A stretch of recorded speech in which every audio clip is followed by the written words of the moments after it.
우리가 계속해서 그 죽을 때까지 인도하신 하나님이라는 큰 주제 아래에서 말씀을 좀 보고 있었는데요.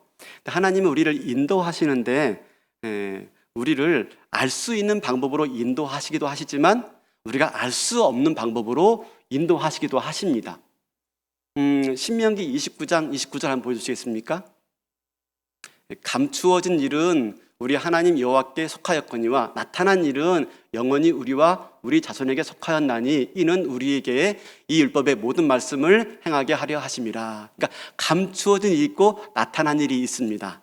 나타난 일은 이미 율법과 말씀으로 나타나서 우리가 밝히 알고 따라가도록 하신 말씀이 있죠. 뭐 이런 거겠죠. 대표적으로 항상 기뻐하라, 쉬지 말고 기도하라, 범사에 감사하라. 이는 너희를 향하신 하나님의 뜻이니라. 이미 우리에게 알려진 말씀이죠. 또 너희 몸을 하나님이 기뻐하시는 거룩한 산 제물로 드려라. 우리가 이미 알고 있는 말씀, 그 말씀대로 살길 바라시고 인도하시지요.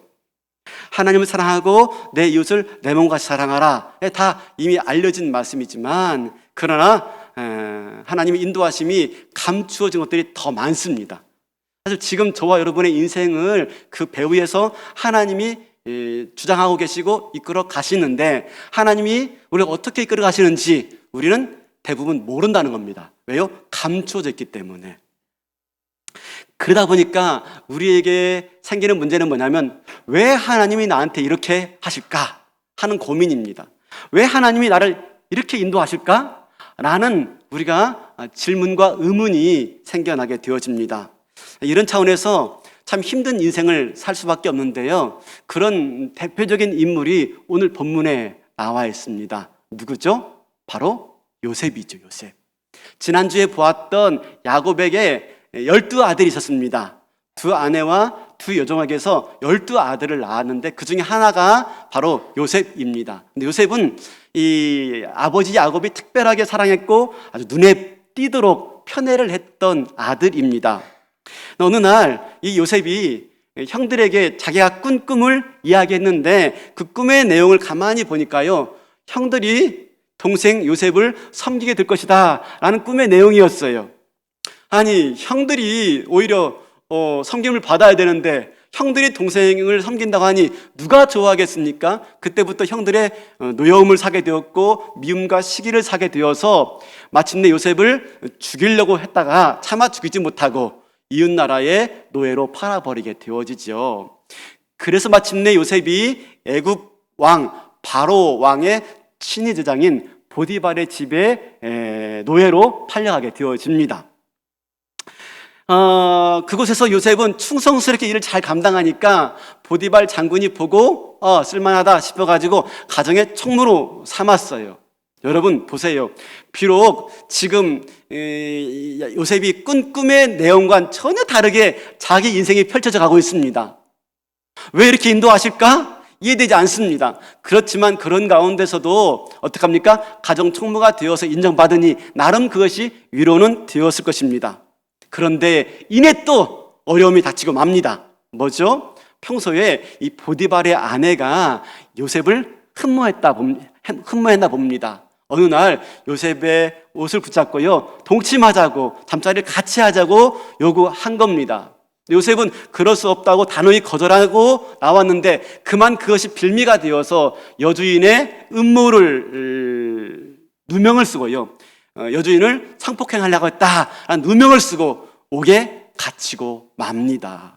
여러분, 종살이 얼마나 힘듭니까? 근데 그도 못해가지고 옥살이까지 하게 되었습니다. 옥살이도요, 다른 사람들의 왕의 신하들까지 다 뒤치다거려야 되는 밑바닥의 인생을 살게 된 겁니다. 한번 생각해 보시기 바라겠습니다. 여러분, 요셉의 인생이 어떻습니까? 해도 너무하죠. 그죠? 아니, 인생이 꼬여도 어떻게 이렇게 꼬일 수가 있습니까? 아니, 손을 대기만 하면, 어떤 일에 손을 대기만 하면 잘 되는 게 아니라 더 나빠지는 거예요. 요즘 우리 인생살이가 좀 그렇지 않나 생각이 듭니다. 예전에는요, 그래도 열심히 직장 들어가서 벌어서 일해서 살면 나름대로 집도 장만하고, 그리고 자녀들 공부시키고 또 시집장가 보내고 나름 노후도 살 수가 있었는데 이제는 그게 어려워진 시대를 살고 있는 것 같습니다. 그렇죠. 예, 영끌해서 아파트 사지 않으면 직장만은 꿈도 못 꾸는 거예요. 네, 그리고 어떻습니까? 네, 주식에 투자해가지고 돈 벌지 않으면 바보가 되는 그런 세상을 살고 있어요. 남들 다 뭐 얼마 벌었네, 얼마 뛰었네 라고 말하니까 이거 뭐지? 해가지고 뒤늦게 이제 들어가는 겁니다. 그죠? 아파트하고 주식하고. 근데 뒤늦게 시작해서 그런지 몰라도 손 대는 것마다 망하는 거예요. 주가가 폭락하고 네, 그러는 거예요. 여러분 어떨까요? 그러면요, 손 대는 것마다 안 되는 거예요. 네, 뛰어드는 것마다 일이 꼬이기 시작하는 거예요. 그럼 어떤 기분이 들까요? 내 인생 왜 이렇게 꼬이지? 아니, 하나님은 왜 내 인생을 이렇게 이끌어 가시지? 하는 마음이 들지 않겠습니까? 네, 맞습니다. 지금 이게 요셉의 인생인 거죠. 이 가운데서 어떻게 하나님이 내 인생을 지금 인도하고 계셔, 하나님이 나를 향해서 놀라운 계획과 또 다른 계획을 갖고 계셔 라고 말하며 어떻게 고백할 수가 있겠습니까? 불가능하죠. 쉬운 일이 아닐 것입니다. 요셉도요, 자기가 노예로 팔려가고 또 옥살이 되고 하게 되어지고 그런 비참한 인생을 살아갈 때 도대체 하나님이 자기 인생을 왜 이렇게 이끌어가는지 도무지 이해할 수가 없었을 것입니다. 그런데요, 오랜 시간이 지나서 먼 훗날에 되어서 비로소 요셉이 하나님의 뜻을 깨닫기 시작해요. 감추어진 하나님의 일들을 깨닫기 시작합니다. 그게 바로 오늘 본문의 말씀입니다. 우여곡절 끝에 마침내 요셉이 감옥에서 나오게 되었고 애굽왕 바로의 신임을 얻게 되어서 총리 대신이 되었습니다. 그때 마침 요셉의 고향 땅이 극심한 기근으로 인해서 요셉의 형들이 자기를 죽이려고 팔았던 형들이 애굽 땅에 곡식을 얻으러 온 거예요. 처음에는 형들이 요셉을 알아보지 못했습니다. 그런데 그만 요셉이 나중에 자기를 드러내고 말죠. 내가 바로 요셉입니다. 형들이 나를 종으로 팔았던 요셉이 바로 나입니다 라고 말을 하는 것입니다. 그때 어떡하죠? 요셉 형들이 깜짝 놀라요. 그리고 두려움에 사로잡히고 맙니다. 왜 그렇죠? 요셉 형들이 지들이 한 일이 있으니까, 요셉에게 한 일이 있으니까 두려움에 사로잡혀가지고 혹시 저 요셉이 총리가 되어서 우리를 죽이지 않을까 하는 염려에 사로잡힐 때 바로 오늘 본문이 그 얘기입니다. 요셉이 형들에게 말을 하죠. 5절 보니까 이렇게 말해요.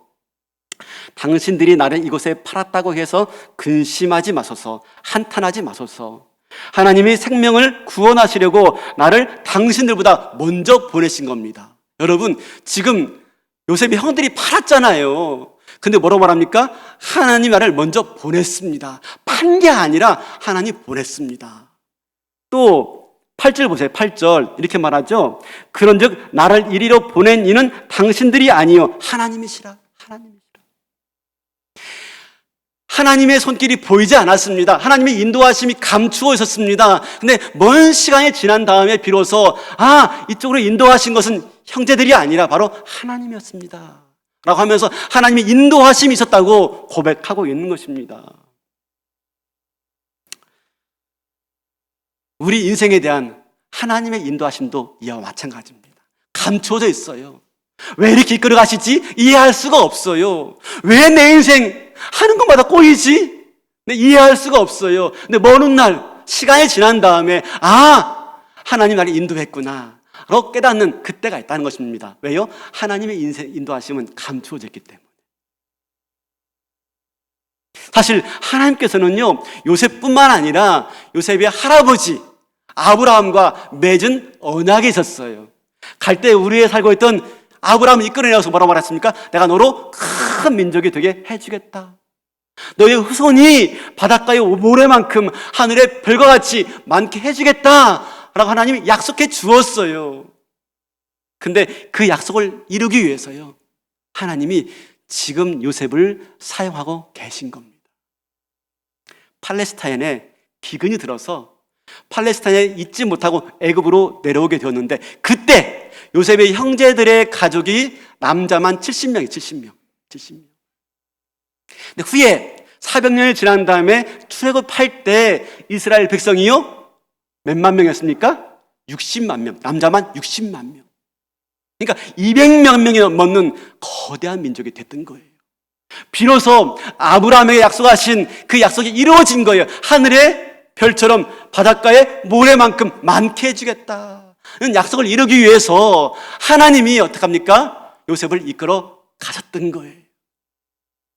비록 요셉은 알지 못했습니다. 깨닫지 못했습니다. 하나님 인도하심을 알 수가 없었습니다. 왜 형들이 나를 미워했을까? 왜 형들이 나를 노예로 팔았을까?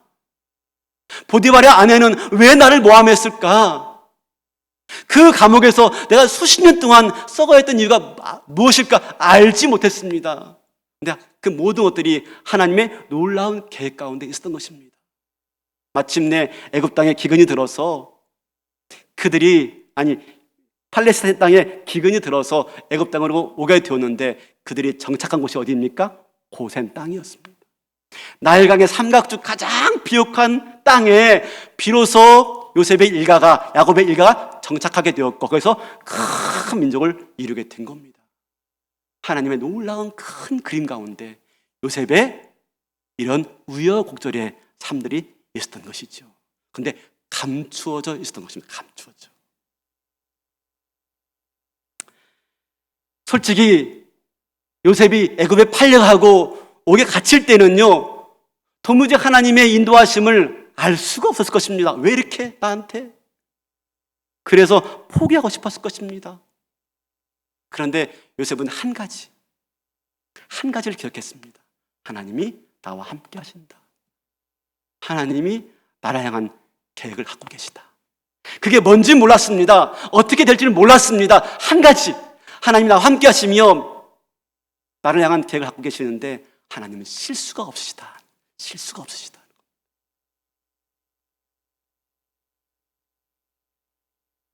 하나님은요, 저와 여러분을 향하신 계획들이 아주 많습니다. 우리는 이렇게 돼야만이 내 인생 잘 되는 것이고 이 길로 가야만이 내 인생 복된 것이고 내가 이것이 되어야만이 내 꿈을 이루는 거라 생각합니다. 근데 하나님의 계획은요, 셀 수 없이 많은 거, 셀 수 없이 많은 거. 나중에 요셉이 죽을 때 형들 앞에서 이렇게 고백합니다. 창세기 50장 20절 말씀 보여주세요. 당신들은 나를 해하려 하였으나 하나님은 그것을 선으로 바꾸사 오늘같이 많은 백성의 생명을 구원하게 하시려 하셨나이다. 이건 안 돼, 이럴 수 없어 하지 않은 것이죠. 하나님 그 모든 까지도 합력하여서 선을 이루고 계시기 때문에 하나님 실수가 없는 거예요. 실수가. 로마서 8장 28절에 그렇게 고백하고 있죠. 우리가 알거니와 하나님을 사랑하는 자 곧 그의 뜻대로 부르심을 입은 자들에게는 모든 것이 합력하여 선을 이루니라. 우리의 실수까지도, 우리의 부족함까지도, 우리의 범죄까지도, 친구들의, 이웃들의 죄악까지도 하나님이 다 합력하여서 저와 여러분을 향하신 하나님의 계획을 이루고 가시는 것입니다. 그래서 하나님은 실수가 없으신 겁니다. 아, 이건 아니냐, 하나님 실수한 거야. 아니, 실수한 게 아닙니다. 그 모든 것들 다 합력하여서 하나님은 당신의 뜻을 이루어 가시기 때문에. 그러므로 지금 힘들고 어려운 가운데 있다 하더라도 이것만은 꼭 기억하셔야 됩니다. 이 현실도 실수가 없으신 하나님이 지금 붙들고 계셔. 이 상황도 실수가 없으신 하나님께서 지금 이끌어 가고 계셔. 여러분, 이 사실을 꼭 믿으시길 바랍니다. 이게 중요합니다. 이게. 여러분, 지금 이 순간이요, 우리 인생의 끝이 아닙니다.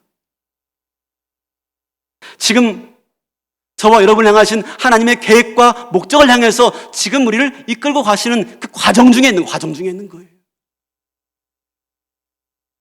아무리 부정하고 싶은 순간이라 할지라도 아, 이거 아니야 라고 하고 싶은 순간에도 이게 끝이 아니에요. 그죠? 하나님의 선하신 뜻을 향해서 지금 걸어가는 과정이고 마침내 실수가 없으신 하나님이 저와 여러분을 복되게 이끌어 가신다 하는 사실인 것이지요. 이게 요셉의 삶에서 보여지는 하나님의 인도하심입니다. 사실 우리가 극심한 어려움을 당할 때 실수가 없으신 하나님을 신뢰하기란 쉽지가 않습니다. 왜요? 우리 기계가 아니라 인간이니까, 감정이 있으니까. 근데 여러분, 우리가 그런 극심한 어려움을 겪을 때요, 이해하기 어렵고 받아들이기 쉽지 않지만 우리는 그때 둘 중에 하나를 택해야 됩니다. 둘 중에 하나. 뭡니까? 그런 가운데서도 실수가 없으신 하나님이 지금 나를 인도하고 계신다 하는 사실을 내가 인정하거나, 아니면 하나는 도저히 믿을 수 없어 하면서 내가 앞서거나, 둘 중에 하나밖에 없습니다. 뭐라고요? 지금도 내 인생 내가 인정할 수 없지만 그러나 실수가 없으신 하나님이 지금 내 인생을 이끌고 가고 계셔라고 인정하거나, 아니면 나 하나님 믿을 수가 없어 하면서 내 마음대로, 내 생각대로, 내 감정대로 내 인생을 선택하거나, 둘 중에 하나밖에 없습니다. 여러분, 이지선 자매 아시죠? 다 알 거예요. 그죠? 이화여대 대학생 때 오빠랑 차를 타고 가다가 그만 고속도로에서 큰 사고가 나가지고 온몸에 전신 화상을 입었어요. 보여주시겠습니까? 이렇게 예뻤던 자매였는데요, 대학생 때 모습인데 그만 사고 당한 후에 이렇게 전신에 화상을 입게 된 거죠. 이때는 그래도 괜찮을 때 같은데 지금은요 더 많이 무너져 있는 모습을 볼 수가 있는데, 어제 간증 영상을 제가 다시 봤어요. 이 피부가 화상을 당하니까 서로 당기는 거예요. 당기니까 너무 고통스러운 거예요. 그러니까 이 고통스러움을 조금 경감시키겠다고 선생님들이 더 잘 치료해주겠다고 더 치료를 많이 해주신 거예요. 수술을 더 많이 해주신 거예요. 근데 그렇게 하겠다고 한 것이 그만 탈에 나가지고요, 피부가 썩어 들어가고 마침내 이 복부에 피부를 이식했는데 이 복부가 뻥 뚫려 버리게 되어진, 그 모습 보니까 낙심이 되는 거예요. 그냥 가만 놔뒀으면 그럭저럭 살만 했는데 선생님이 더 잘해주겠다고 손 댄 결과 오히려 더 나빠지고 마른 거예요. 그러니까 이런 마음이 드는 거예요. 하나님, 왜 저에게는 쉽게 가는 게 하나도 없어요? 왜 저에게는 쉽게 되는 게 하나도 없어요? 진짜 와닿지 않아요? 그런 마음이 들더랍니다. 그런 마음이. 그런데 그 순간 그 마음을 딱 접고요, 오히려 감사하기로 마음먹었대요. 왜요? 여전히 고난 가운데 있지만 여전히 또 다른 계획을 가지고 하나님이 내 인생을 이끌고 가고 계셔 하는 사실을 신뢰한 거예요. 그러면서 이렇게 고백하면서 한 가지 확실한 것은 하나님은 실수가 없다는 것입니다 하는 고백이었어요. 하나님은 실수가 없다는 것.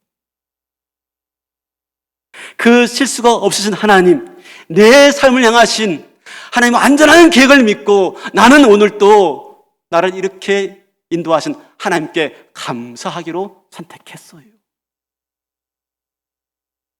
내 삶의 진정한 감독이신 하나님이 내 인생을 비극으로 끝내지 아니하고 또 다른 해피엔딩을 주실 계획을 갖고 계시기 때문에, 그 하나님은 실수가 없으신 분이시기 때문에 내가 하나님만 바라보며 감사하기로 했어요. 사랑하는 성도 여러분, 그러므로 우리에게 필요한 것은 무엇입니까? 그 하나님을 바라보는 겁니다. 하나님 바라보는 것. 어떤 순간에 있다 할지라도, 어떤 상황에 있다 할지라도 그 하나님 바라보면서, 내가 그 하나님 바라보면서 붙잡고 힘있게 주님과 함께 걸어가는 겁니다. 사랑하는 성도 여러분, 하나님의 인도하심이 보이지 않는다니까요. 감춰져 있다니까요. 그 순간에도요, 하나님이 실수가 없이 내 인생을 이끌고 가시는 것을 믿으셔야 됩니다. 그렇지 않고요, 나를 어떻게 인도하시지? 자기를 인도하시는 하나님 뜻을 알려고 애쓰는 게 중요하지 않습니다. 말씀을 넘어서 내 인생을 이끌어 가시는 하나님 인도하심 보겠다고 알기 위해서 애쓰는 것, 그게 중요한 게 아니에요. 뭐죠? 말씀을 통해서 지금도 실수가 없으신 하나님이 내 인생을 이끌고 계시다는 것을 믿고요, 하나님을 힘있게 바라보는 것, 그 하나님을 힘있게 붙드는 것, 이것이 우리가 해야 될 일이고, 바로 그것이 오늘 이 예배 자리에서, 말씀의 자리에서, 기도의 자리에서 만나야 될 하나님인 줄로 믿습니다. 어떻게 인도하시지? 알려고 애쓰지 마십시오. 말씀을 통해서 그 하나님을 힘있게 붙드시는 은혜만 있기를 주님의 이름으로 축원합니다. 그렇게 하나님을 신뢰할 때, 그 하나님을 내가 인정할 때 내 삶에 바뀌는 게 있어요. 바뀌는 게 뭐냐면 내 삶의 주도권을 내려놓습니다. 내 삶의 주도권을. 그리고 내가 진정한 자유함을 누리는 거예요. 자유함. 김동호 목사님 아시죠? 김동호 목사님이 이런 글을 쓴 게 있어서 제가 잠깐 좀 읽어볼게요. 저는 비행기를 자주 타는 편입니다. 비행기를 많이 탔지만 비행기를 타고 한 번도 하지 않은 일이 있습니다. 뭘까요? 그것은 내가 스스로 비행기를 조종하려고 하지 않는다는 것입니다. 당연하죠. 나는 비행기는 조종사가 조종해야 안전하다는 사실을 알고 있습니다. 내가 비행기를 조종하려고 조종관을 잡는 순간 비행기는 추락하고 말 것입니다. 그러므로 나는 절대로 비행기를 조종하려고 하지 않을 것입니다. 비행기는 조종사가 조종하는 게 옳고 내 인생은 하나님이 조종하는 게 옳습니다. 비행기는 조종사가 조종하도록 맡기는 게 옳고 내 인생은 내 인생의 참된 주인이신 하나님께서 조종하도록 맡기는 게 옳습니다. 여러분, 저와 여러분의 인생은 내 게 아닙니다. 여러분 게 아닙니다. 하나님이 지으시고 만드시고 하나님의 계획 가운데 보이지 않지만 감추인 손길로 이끌어가고 있음을 믿으시고요, 그 하나님께 내 인생의 주도권을 내려놓으시길 바라겠습니다. 여러분, 문제는 뭐냐면요, 우리가 그걸 인정하지 못하고 내 인생의 주도권을 내가 잡고 가려고 애쓰니까 힘들고 피곤하고 지치고 감정이 소모되어지고 에너지가 소모되어지고 나만 그런 게 아니라 내 주변 사람들까지 힘들어질 수밖에 없는 거예요. 이게 우리 인생의 지금 모습 아닙니까?